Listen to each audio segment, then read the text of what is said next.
Good evening and welcome to Fridays Live with me, Raj Naik. This evening, I have with me a very, very special guest. She is the director of All India Management Association, prior to which she spent many, many years, almost 2 decades with the CII, a lady who brings positivity to wherever she goes. She hobnobs with who's who in the industry. And more importantly, ever since she's taken over IMA, she has managed to turn it around. She's credited by leading that institution, giving it a much higher reach, making it financially more profitable. And more importantly, she's introduced some courses into IMA, and she's always thinking on her feet, wanting to do new things. A senior professional who spent many, many years. I will let her do the talking. So let me introduce you, none other than the director of All India Management Association, Rekha Sethi. Rekha. Hi, Raj. Hi. Oh, nice to see you, Rekha. I love this pink outfit of yours. Actually, it's a deep red, but I guess it's showing as pink on the screen. I love it too. So I wanted to bolster my courage while talking to you. You don't need to bolster my courage. It's the other way around. I have bolstered enough courage to get you on this show. And thank you for agreeing to be here. It means a lot. And, you know, I've been watching your journey, I mean, on and off. And tell me, I mean, I know more of you as an industry professional, but very little about you on your personal life. So probably I'll start with going back and asking you, tell me a little bit about yourself and your childhood, your beginning, your family. You know, Raj, this is perhaps the first interview I'm giving where I'm talking about myself. I said yes to you, and then I've spent many weeks trying to wonder how I can get out of it. And then telling myself, no, why not? You know, he's not going to eat you up. He's just going to ask you about yourself. And you haven't done anything which might get you into trouble, I hope. So here I am, born in Delhi, schooling, Springdale's in Delhi, college, St. Stephen's College, Delhi, all 4 jobs, Delhi, family, most of the friends in Delhi. I travel a lot. I mean, I have been traveling before the lockdown almost every week, but always come back to Delhi. So I guess I'm a Delhi girl at heart and core. So you're talking to, maybe you're a Bombaya and you're talking to a pure Delhi girl. I love Delhi. I love Delhi. I always like coming back to it. I am not a Bombaya. I mean, that's a nice phrase, Bombaya. I'm from South India, but I've lived my life in Delhi, in Mumbai, in Bangalore, in many parts of the country. So I'm a global citizen, as you would call it. Wonderful. So you'll be less judging of the Delhi people then. No, There's always this clash of, you know, between the Delhi and the Bombay clubs. The Delhi people can't find a better place than Delhi, and Bombay feels, you know, Delhi is too artificial with too many VVIPs hobnobbing there. So I guess it's good to get a neutral moderator today.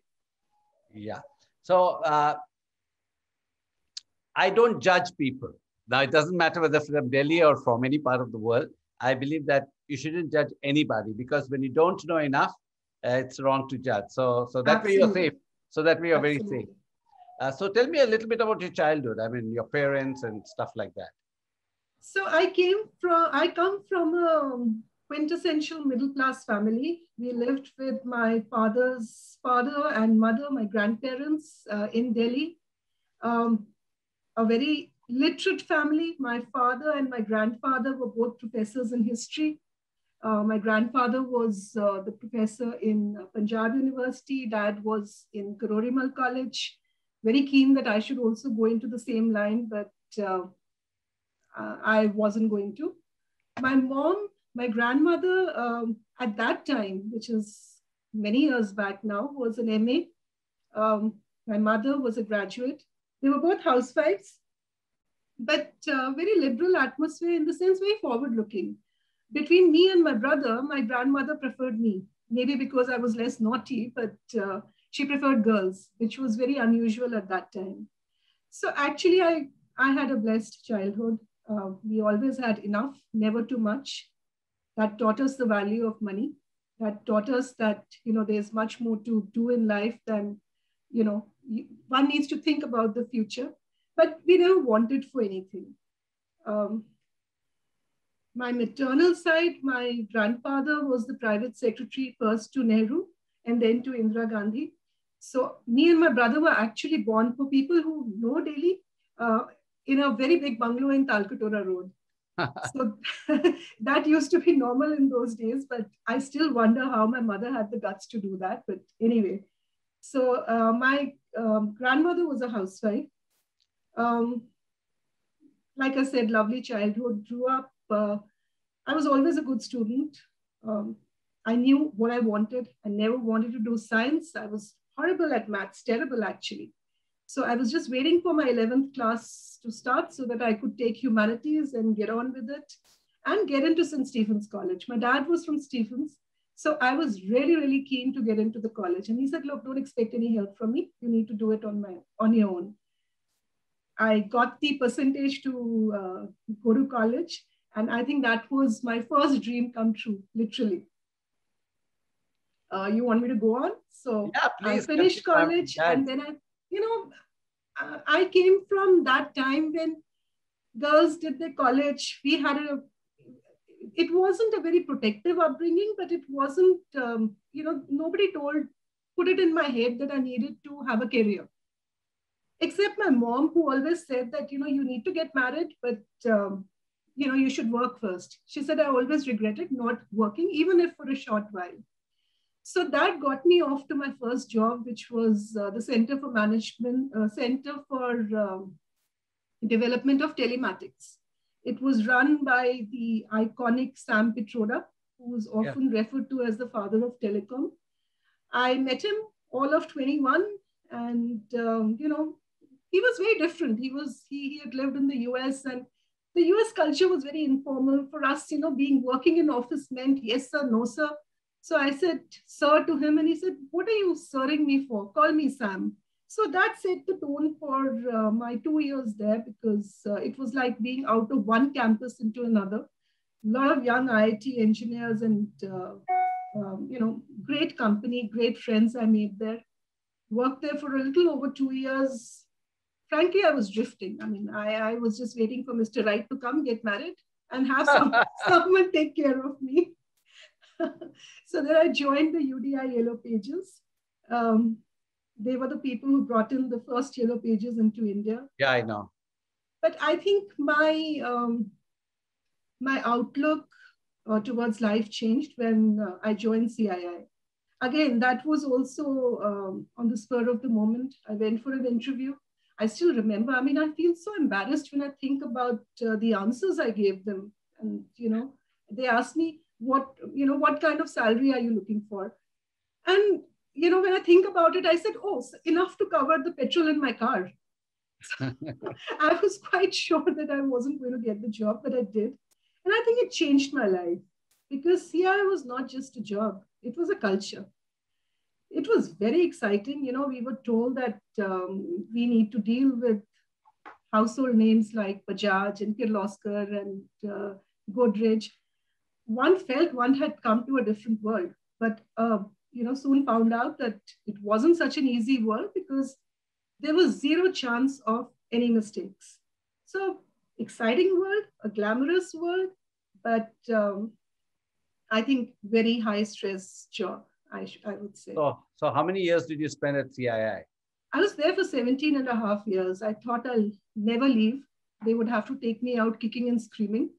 But I think whatever happens, happens for the good.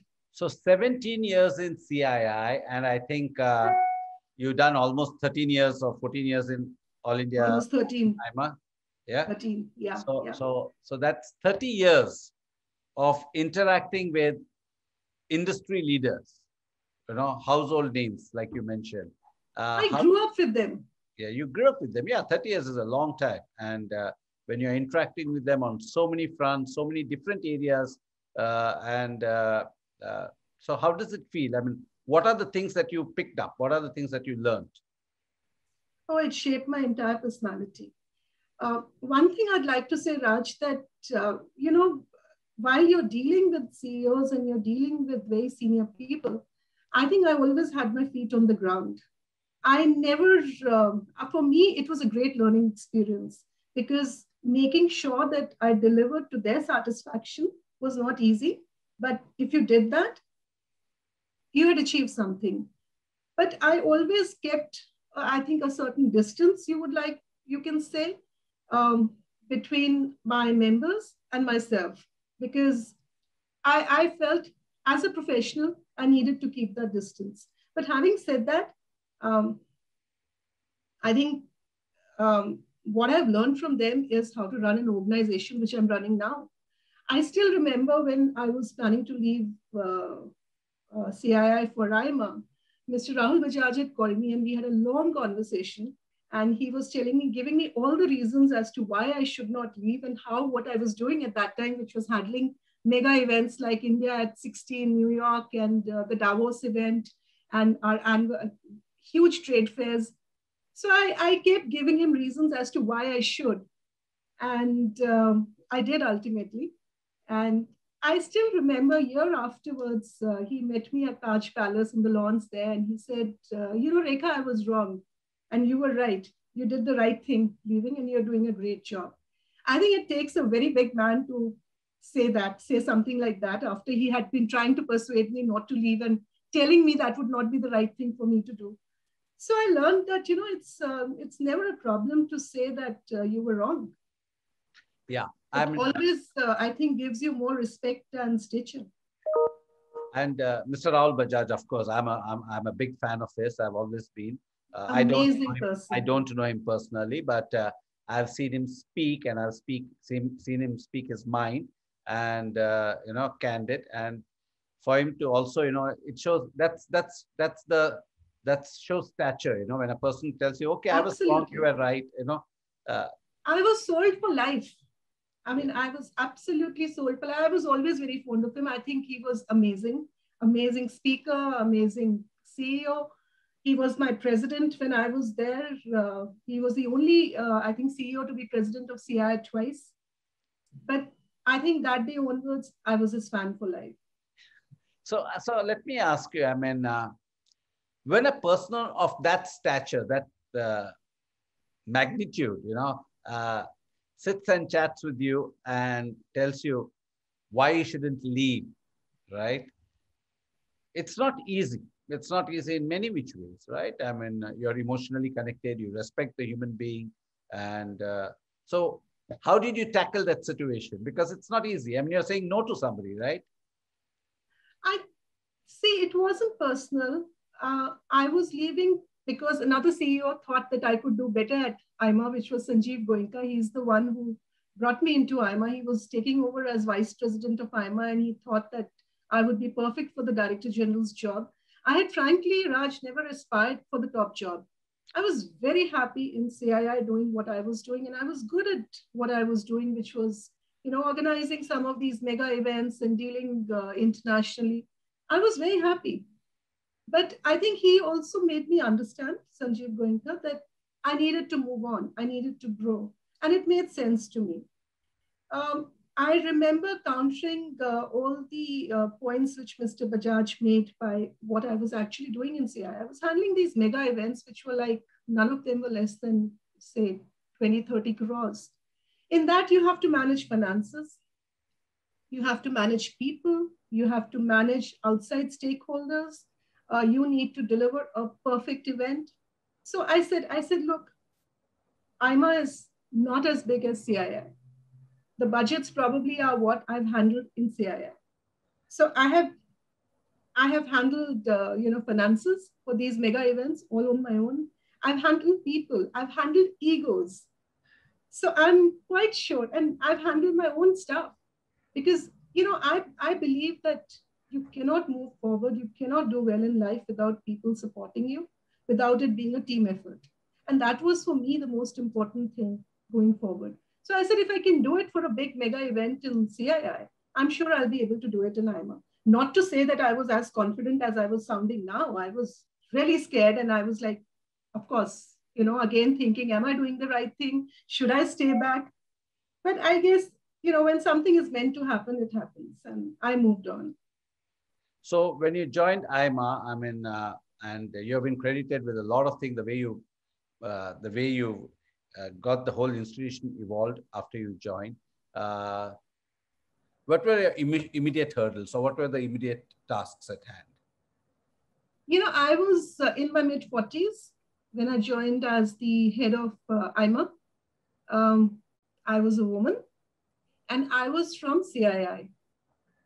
And I think all this worked against me in a sense, because somehow the CII women had a reputation of being, I don't know why, but glamorous and very outgoing. I don't think I was any of those things, but that's the tag I carried with me from CII. So the first question I got asked actually was that, are you going to bring the CII culture into IMA, in almost an accusatory tone? So I said, look, I don't even know what the IMA culture is, so I'm not quite sure what culture I'll bring into IMA. But I know one thing, that whatever I do in IMA will be from the heart, and I'll give it my best. So I joined IMA. I had a staff who was more used to, my predecessor, two predecessors, in fact, were major generals. So they were very used to a very different style of working. And I've always had a very informal style. I mean, for me, I don't stand on occasion. I started my career with CDOT, which was very Americanized. So first name basis, and generally I would go and talk to anybody. Here, I found that even email was something which was not used. So there's a very interesting story attached to it. So this was one of the big problems, because you can't run an organization which doesn't use emails, even though it was 13 years back and email was just coming in. So I got these big files with typical government notings that, and pens along with that, green, red, black, that you need to give an approval with green and reject with red. I said, guys, it's not going to happen. You want an approval, you send me an email. Otherwise, it won't happen. They thought I was joking and I was kidding. And then I had this huge pile of papers piling up on my desk. I said, it's okay. You want approval, you send an email. And I think within a few months, there was a complete turnaround.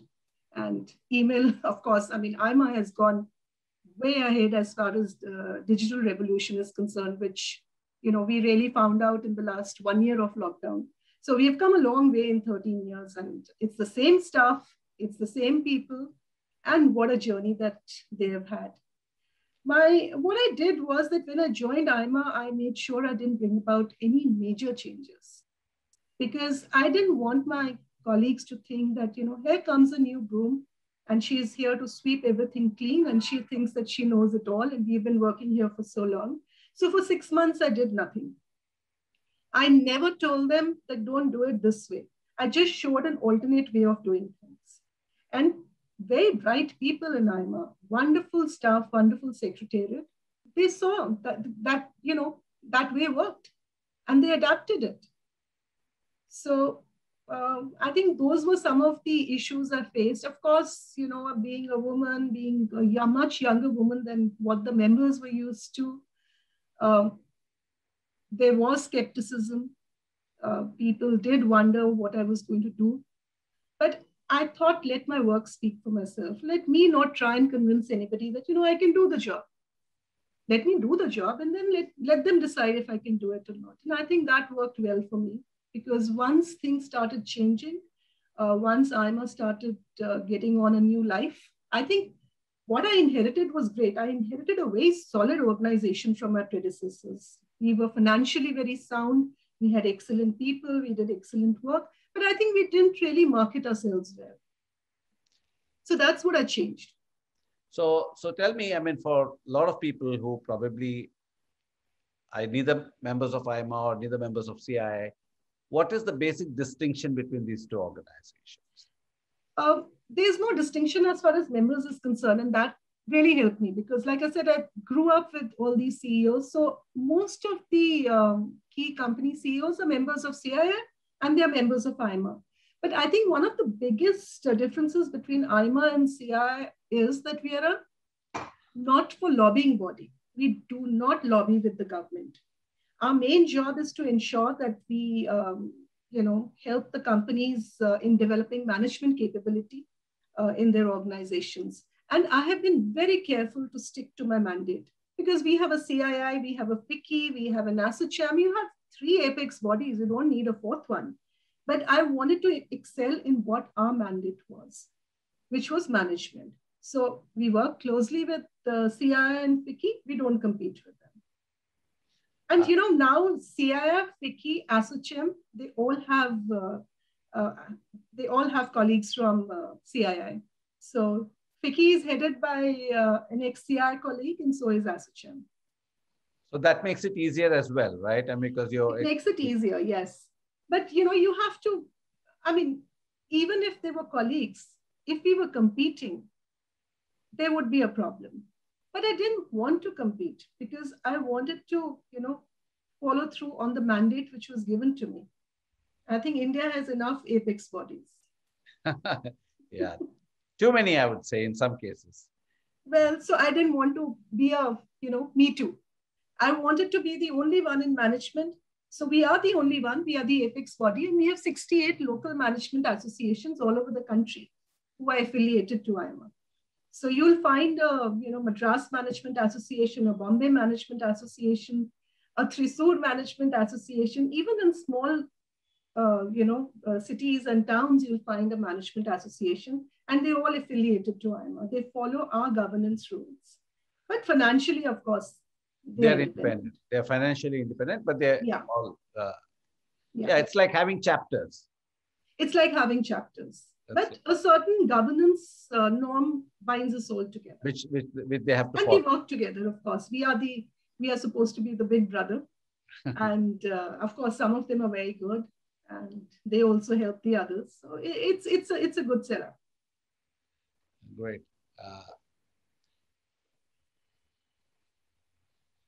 You mentioned about leadership, right? I know a lot of people at IIMA, people who work for you, and they swear by you. So tell me, what are your leadership qualities? I think what has helped me is something which I believe in, that for me, my staff comes first. Even when I joined, I wanted to gain the trust of my staff because I'm a firm believer that, a single person cannot bring about change.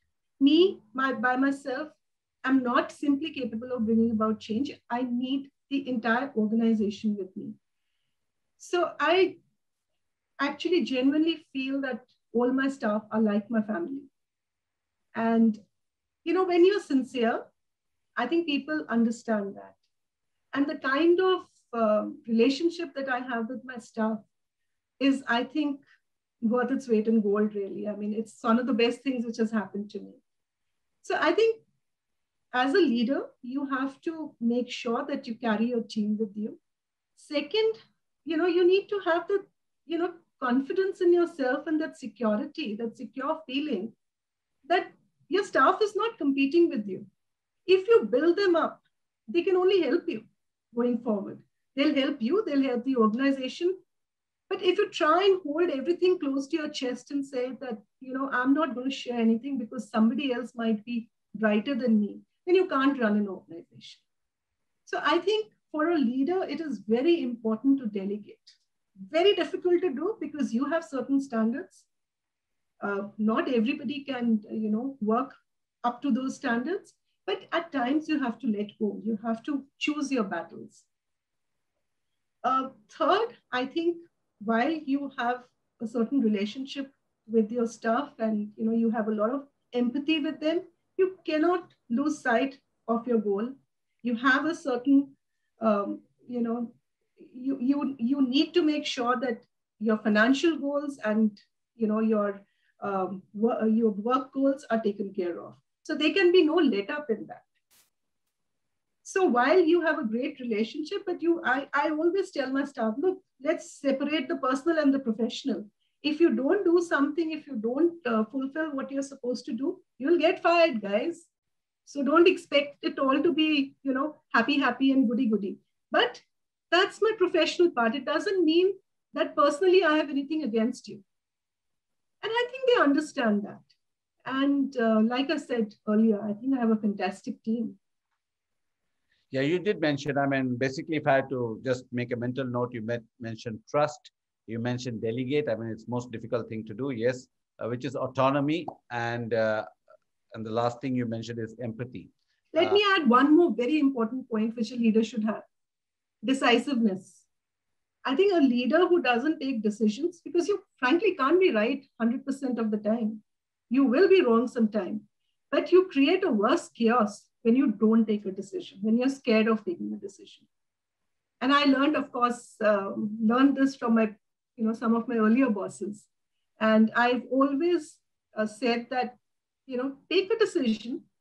99 out of 100, you'll be right.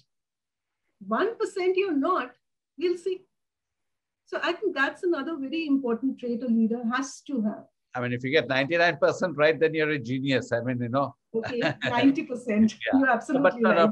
But it's fine. I mean, very true. I mean, if you're working, somebody said this to me as well once, if when people are working and when you make a decision, you'll make right decisions and wrong decisions. And absolutely. And that decision is right or wrong is only in hindsight. Absolutely. That moment, at that moment, you're doing what you think is right based on the facts that are available to you and based on your knowledge. And yeah, I mean, sometimes you may go wrong, but at least if you don't take a decision, if you take a decision, the chances are there is at least some probability that you may get it right. If you don't take a decision, you're not doing it anyway. It's wrong. You said it. You said it. Yeah, very true. So I think that's the fourth very important point a leader has to have. Yeah. Tell me about, such a huge journey, great experience. But if you had to go back and look at your lows and highs, what are the two things that come to your mind? You're talking about my career or my life? You can interpret the question the way you want. Okay, if you're talking about my life, I think the biggest low I had was losing my dad. And at that too, at a very young age, I was in my 20s. So I guess, all those 4 years of drifting from one job to another, I grew up. The day I lost him, he was only 56. And suddenly I felt that I was an orphan. And suddenly I grew up. And I suddenly realized the meaning of family. I realized the meaning of parents. And I think that is something which really changed me as a person. So that was one of my lows. I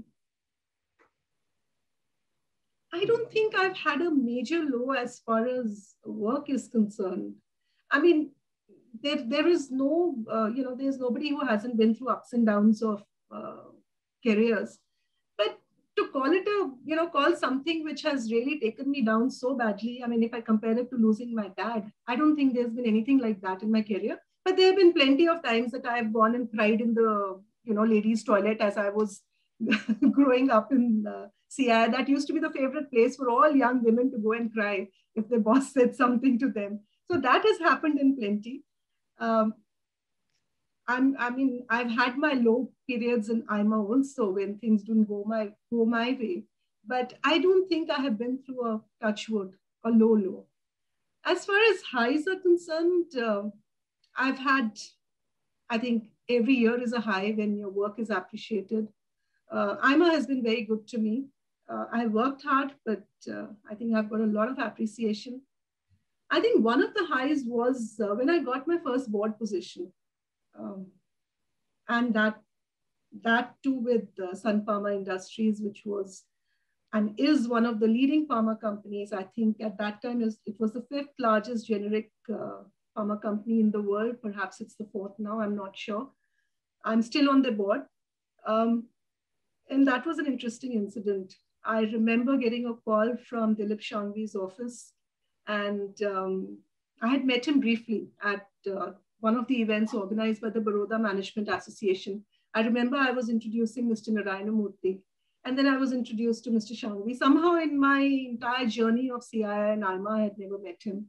And I really liked him. I mean, we spoke for barely 2-3 minutes, but very down to earth and a very simple person. I got a call from his office and he wanted to meet with me. Somehow that didn't work out. Then I got another call saying that he's coming to Delhi and he'd like to meet you in your office. And I was quite excited. I have a one-track mind where IMA is concerned. I said, great guy to have as an IMA president going forward. So I somehow need to get him to come into IMA. So you were working with the agenda that you want to get him as IMA president? Always, always. I mean, for me, the agenda was always IMA. So he came and I gave him a full spiel on IMA. I mean, I just was at my very best and carried on for at least half an hour. Now, when I think back about it, my God, the poor guy had a lot of patience. So he heard me through. He did not interrupt me.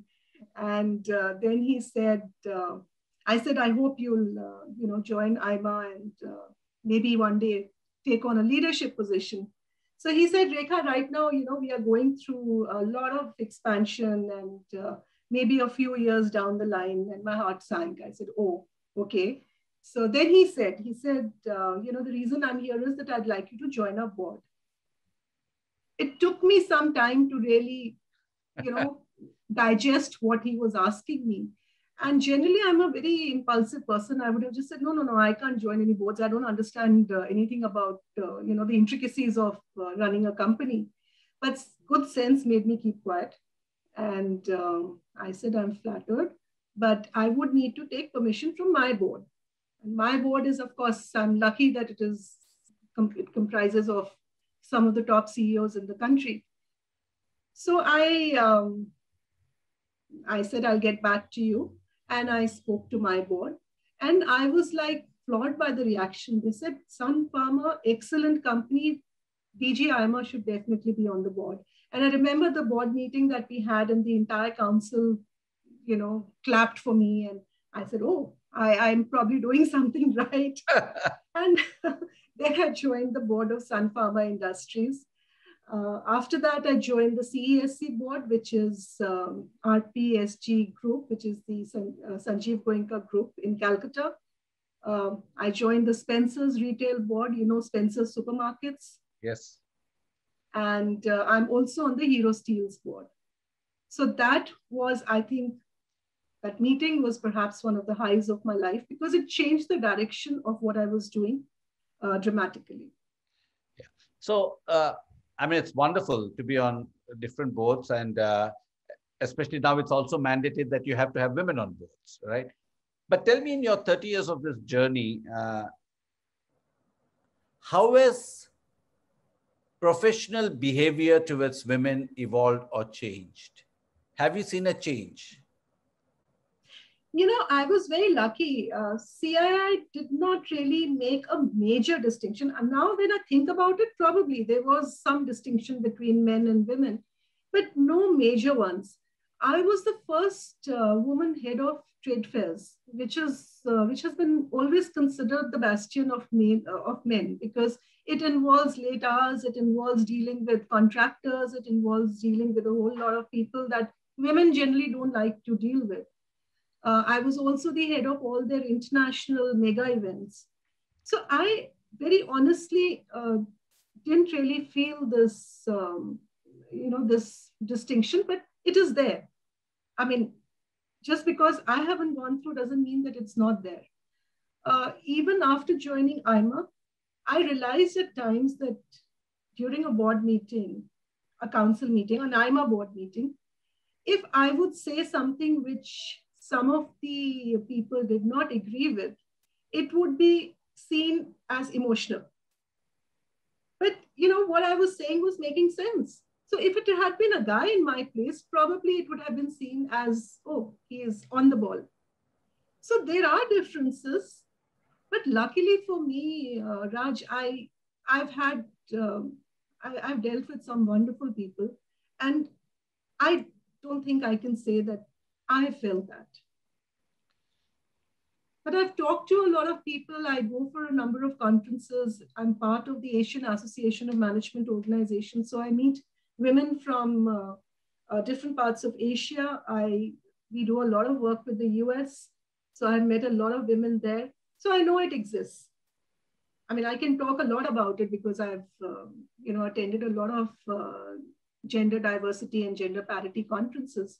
But if you're talking to me as a person, I have been lucky not to have faced it too much.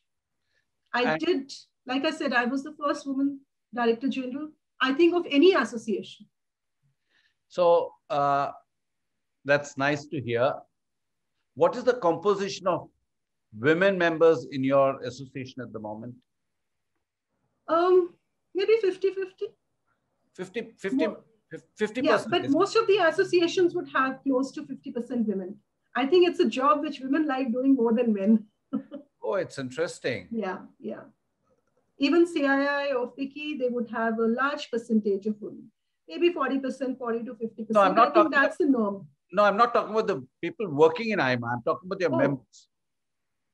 That's a big challenge. I've only had one past president in Preeta Reddy, who was a woman. I have been called out actually a number of times when I've done conferences, and they've said, oh, you being a woman director general, you don't have a single woman as part of the conference.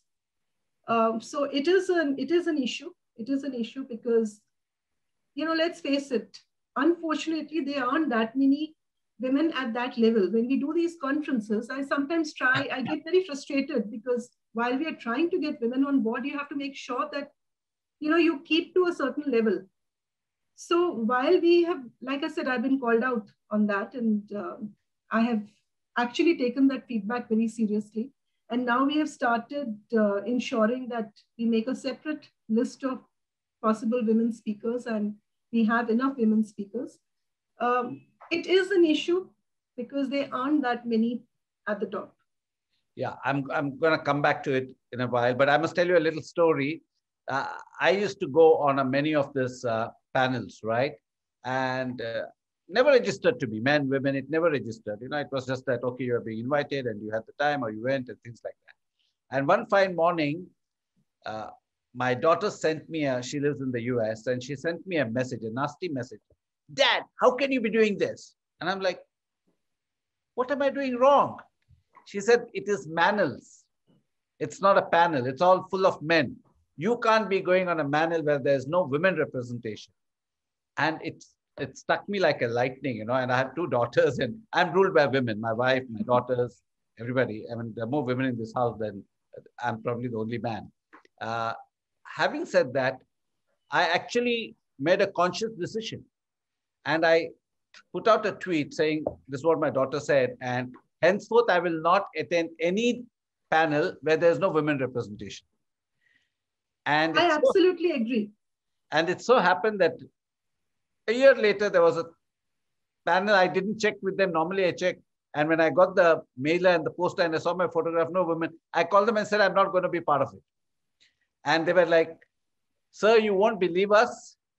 We had 2 women confirmed and they dropped out. And we just can't find women leaders because, like you said, they also want to have certain parity in the, it doesn't matter to me who's sitting and talking next to me, but there are many others who will make an issue, of who's the person. You see, as an event organizer, I can understand that because, you have to have people with the same kind of mindset, with the same kind of level of thinking. So, but I absolutely agree. When I was called out on this, I felt quite bad, They don't understand, how difficult it is to put together a conference, get the right kind of speakers to come in. But then I said, this is good feedback I'm getting. And I'm obviously doing something which is not gelling with my audience, my larger audience. So I need to change myself. So we are trying. It is hard. I can tell you, it's not always easy to get the right person to fit the slot. But like you, I am trying. Although I'm not saying that I won't do any panel without a woman, because it's simply not possible for us to do that because we do so many events. But point well taken, and something that I have my entire events team focusing on.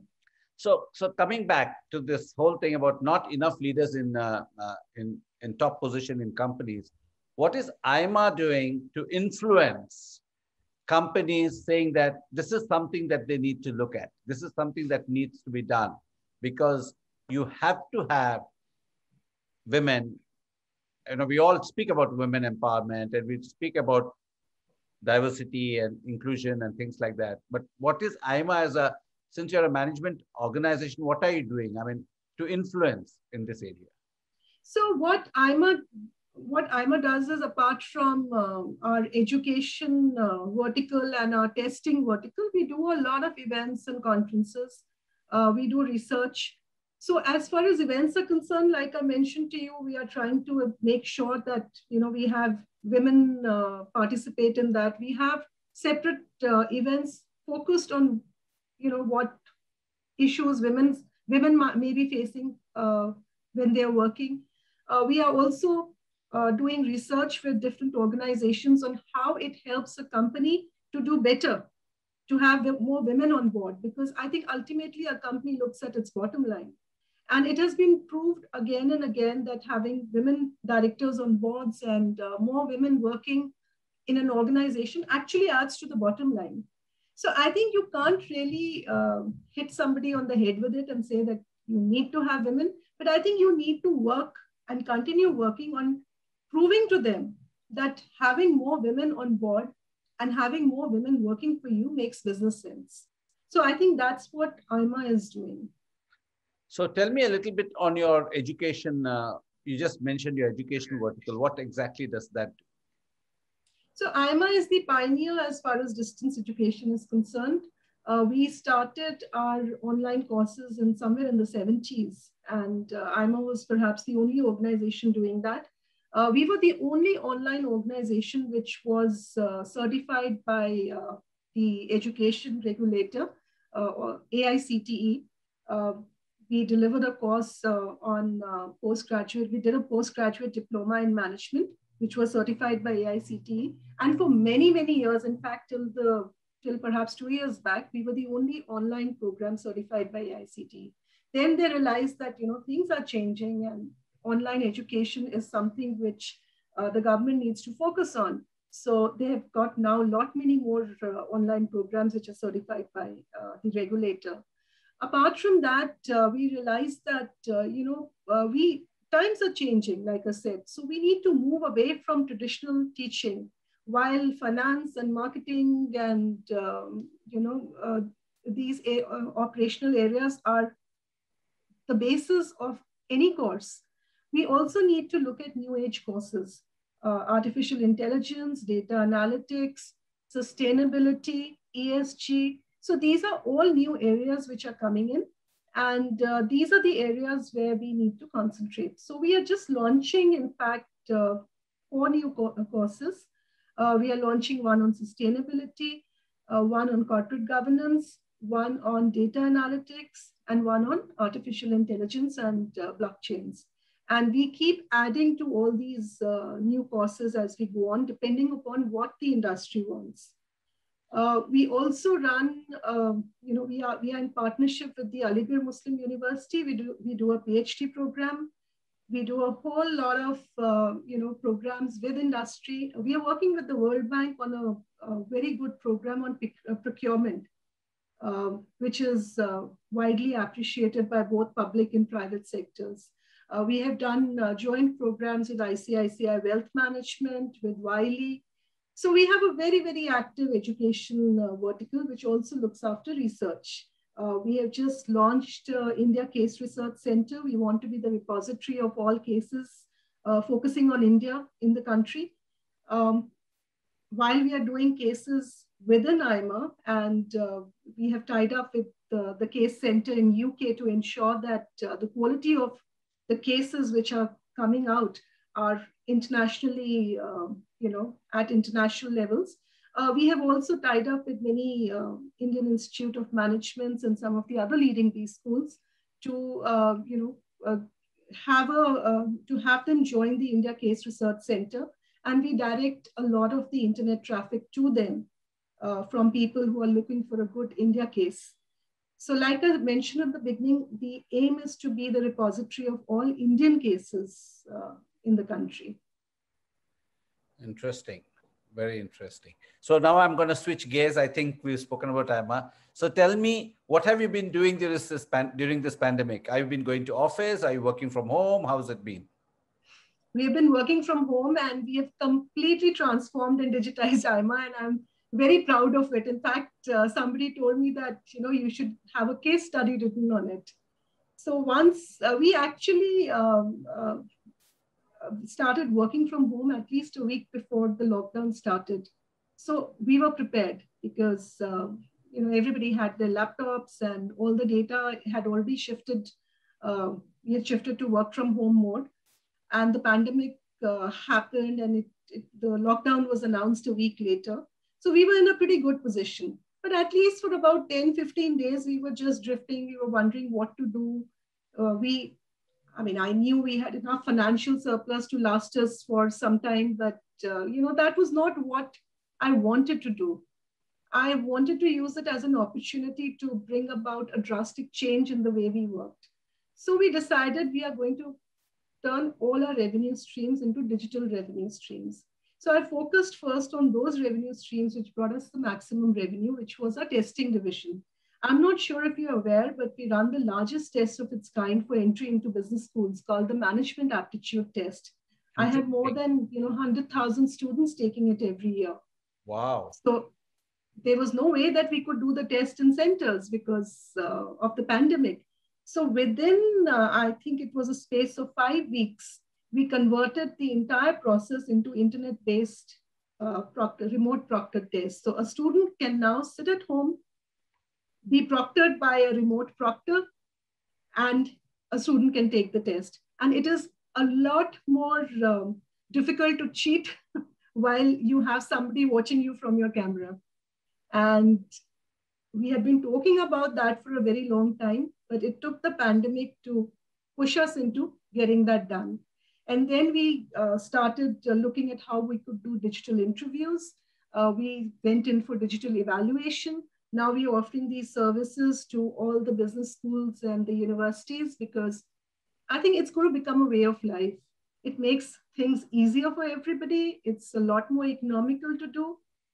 And I think as of now, people have no choice but to go in for digital measures. So I think our testing division is now completely digital, while we will have physical tests going forward once, God willing, things are okay. That's my question to you. Sorry for interrupting. That's my question to you. Going forward, why would you have physical testing centers? Because isn't this more profitable because you don't have to really travel, put people on the field and things like that? And you're right. The same result.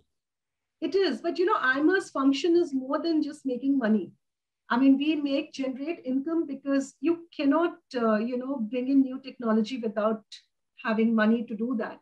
But our main role in the country is as the national body for management, as we are recognized by the government as such, is to ensure that we bring in more and more people under the management umbrella. So there are a lot of students in far-flung villages and small towns where internet connectivity is still a problem. There is a digital divide in India still. So, you'd be surprised when we moved from a completely paper pencil based test to a computer based test. I said, let the markets decide. Let's not take a decision that, okay, now we won't do physical tests, paper pencil tests. We'll only do computer based tests. Let the market decide. And then we moved to this internet based remote proctor test. And I said the same thing, let the markets decide. But surprisingly, still 50% of the students prefer to take the physical or the computer-based tests sitting in centers because they don't have that facility at home. So I think our job is to ensure that we cater for all walks of life. And as things get better, the percentage of students taking the remote proctored test or the computer-based test keeps growing. Yeah. So we would do that. And such a thing is what we did. Digitization is what we did with our other divisions also. All our events have gone online. We used to do these fantastic retreats in Goa. It started on a Friday, ended on a Sunday. And we had I'm sure you're missing that. I'm sure you're missing that. Raj, I can't begin to tell you how much. We used to do them at Taj Aguada, one of the most beautiful spots in Goa. Yeah. And these are small retreats where you didn't have more than 20, 25 people, and some of the top CEOs addressed it. And the USP was that you could spend more time with the speakers. So obviously we couldn't do these retreats in Goa. So we converted them into something called the Business Unusual series. So we looked at a number of topics like strategy, innovation, HR, marketing, digital marketing. And, companies had doubts in their minds as to how to move forward. So we used the same format. We said we had CEOs, we had top experts come and talk to these 20, 25 groups of 20, 25, but over as a series. So we did one program every Saturday for 6 Saturdays. So, this way we have turned every single revenue stream of ours into a digital revenue stream. So some of it will continue. In fact, most of it will continue even after the pandemic.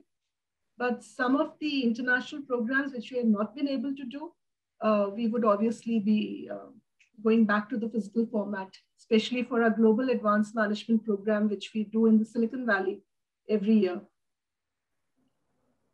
Yeah. No, that's great. And so how have you been spending your time? I mean, how is work-life balance working from home? I mean, do you manage your weekends? Do you work on weekends or it's all blurred now? The lines are Actually, it's all blurred. I think it's the same for everybody. But I did learn to cook. It took me that many years to learn to cook. I bought an instant hot pot, which is now one of my favorite means of cooking because you can put stuff in it and it just cooks on its own and it's delicious. So that's my biggest achievement while sitting at home. But work has been hectic. I mean, it's not been easy, shifting the way an entire organization works from physical to digital. But we are reaching there. We thought things will be better. We were even looking at opening up in perhaps April when the second wave hit us. Yeah. So the first quarter has been a bit of a write-off, but I'm optimistic. I'm positive. Great. And like I said, I've been speaking to your people and they're all very happy and they say that you're a great leader. So coming back to this question, what does happiness at work mean to you? Happiness at work is having a team which respects me, is committed, and makes its targets. Yeah, if the team meets their targets, that's happiness at work for you. If the team meets the targets given to it, so it takes care of what I'm supposed to deliver because they deliver. Ultimately, it's not me who's delivering. And a happy team is, I think, one which will deliver also. So as far as happiness at work is concerned, a lot of it is to do with my team and our targets in equal measures. In equal measures. And what does happiness mean to you on a personal level? I think I have realized after the pandemic much more than I did earlier. Perhaps it was always there, but I realized happiness to me means being with loved ones and seeing that they are safe and healthy. And I think the pandemic has taught all of us the value of family much more than perhaps anything else could have. Yeah. And I'm very clear that for me now, family comes first. And that's happiness. That's happiness. Of course, I think this has taught us the value of, people have, I think, probably I'm hoping that, people have learned gratitude. People have learned, like you said, family, being with your loved ones and, and not sweating the small stuff. I think that is something Absolutely. that everybody has learned during this thing. We do sweat the small stuff at times, but, I'm sitting here in an air-conditioned room talking to you. There are many who don't have that. And that's a great reminder that we need to be grateful for where we are. Since you touched on this topic, I would like to just close by asking, what is IMA doing to influence, again, I use the word influence because you have so many corporates as your members, to exactly address this issue of what you just mentioned. You and I are sitting in AC's rooms. We are privileged and we have things to try and do things for the underprivileged. I think IMA doesn't really need to do that for the corporates because one, I've seen that Indian industry is frankly very, very aware. They are never the ones to shirk when it comes to a pandemic or a crisis in the country. having worked with CEOs, having worked with industry, I can very confidently say that they are doing everything they can. You've seen so many companies have announced, what they are doing for families of those who have lost their lives to COVID. And I think this is one area where IMA doesn't need to remind the companies. And the other thing is that most of the companies who have the resources they also have huge CSR budgets. And I think most of the CSR budgets are now being directed at COVID relief. I know I'm on the CSR committees of some of the companies, and COVID is, of course, a major area that companies are looking at. So I think companies are doing well. They are doing a good job. They're taking care of the employees, and they're going beyond that to take care of what the country needs. If you look at the Tatas, you look at the Mahindras, I think there are examples everywhere, which is a good thing. I think they don't need reminders from industry associations. They're doing a great job. Rekha, that was wonderful, wonderful talking to you. And thank you so much for spending this evening with me. And I wish you a healthier and a happier year ahead. Thank you so much. And the same goes for you.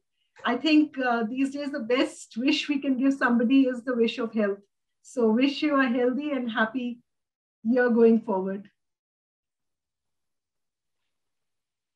Yeah, thank you. Thank you so much. And we shall stay connected. Thank you, Rekha. Wonderful Wonderful speaking to you once again.